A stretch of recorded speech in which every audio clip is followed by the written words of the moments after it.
টানা বৃষ্টি ও উজানের ঢলে সিলেট অঞ্চলে ফের বন্যা পরিস্থিতির অবনতি হয়েছে।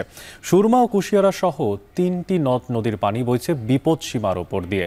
ইতিমধ্যেই পানি ঢুকেছে নগরীর বেশ কয়েকটি ওয়ার্ডে। বন্যা পরিস্থিতির আরও খবর জানাতে নগরীর উপশহর থেকে যুক্ত হয়েছেন সহকর্মী রাকিবুল রাফি। রাফি, এই মুহূর্তে তো আপনি আছেন সিলেট অঞ্চলে, তো নদ নদীর ঠিক কোন অঞ্চল দিয়ে বেশি বিপদসীমার উপর দিয়ে পানি প্রবাহিত হচ্ছে, আর নগরীর ঠিক কোথায় পানির উচ্চতা বাড়ছে বা ওয়ার্ডে পানি ঢুকেছে, কি তথ্য আছে আপনার কাছে?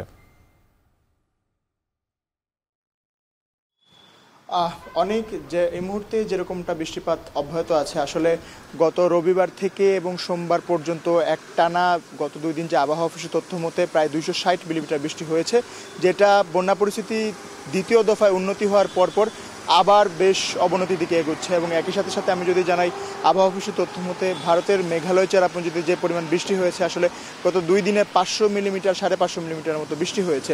এখন পর্যন্ত কিন্তু চেরাপুঞ্জিতে বৃষ্টিপাত অব্যাহত রয়েছে। আমরা সকালে যে তথ্যটা পেয়েছি, আসলে 260 থেকে 270 মিলিমিটার বৃষ্টিপাত চেরাপুঞ্জিতে হয়েছে এবং ওখানে ভারী মেঘও রয়েছে। এবং বাংলাদেশের উপর সক্রিয় মৌসুমি বায়ু অব্যাহত থাকায় দক্ষিণ পূর্বাঞ্চলের দিকে কিন্তু বৃষ্টিপাত এখনও অব্যাহত আছে।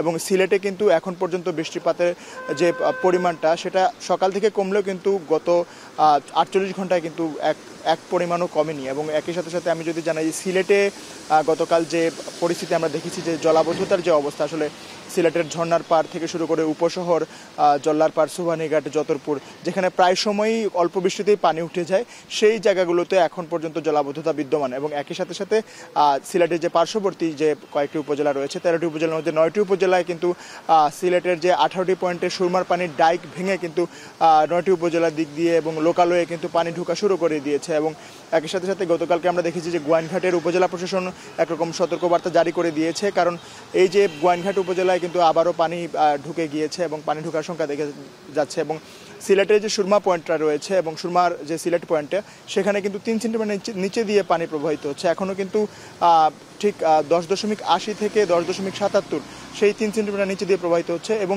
আরেকটু বৃষ্টিপাত বা উজানের যে ঢলটা আছে, সেটা কিন্তু বৃদ্ধি পেলে সাথে সাথেই কিন্তু পানি লোকালয়ে প্রবেশ করার একটা বিষয় রয়েছে। এবং বিপদসীমার উপর দিয়ে যেহেতু সুরমা নদীর পানি প্রবাহিত হবে, তাহলে বোঝাই যাচ্ছে যে আসলে একরকম বন্যা পরিস্থিতির অবনতি দিকে অগ্রসর হচ্ছে সিলেটের যে পরিস্থিতি। এবং একই সাথে সাথে কুশিয়ারা কয়েকটি পয়েন্ট, অমলশীত পয়েন্ট, ফেঞ্চুকন পয়েন্ট এবং শেরপুর পয়েন্টে কিন্তু বিপদসীমার উপর দিয়ে প্রবাহিত হচ্ছে। এবং সিলেটের কানাঘাট পয়েন্টে কিন্তু পানি বিপদসীমার উপর দিয়ে প্রবাহিত হচ্ছে। সব মিলে বলা চলে যে সিলেটের বন্যা পরিস্থিতি ধীরে ধীরে অবনতির দিকে এগোচ্ছে। তো এই ছিল আমার কাছে সিলেটের বন্যা পরিস্থিতি সর্বশেষ খবরাখবর। অনেক ধন্যবাদ রাকিবুল রাফি। সিলেটের উপশহর থেকে যুক্ত ছিলেন সহকর্মী রাকিবুল রাফি এবং জানাচ্ছিলেন সেখানকার বন্যা পরিস্থিতির সর্বশেষ সমস্ত খবর।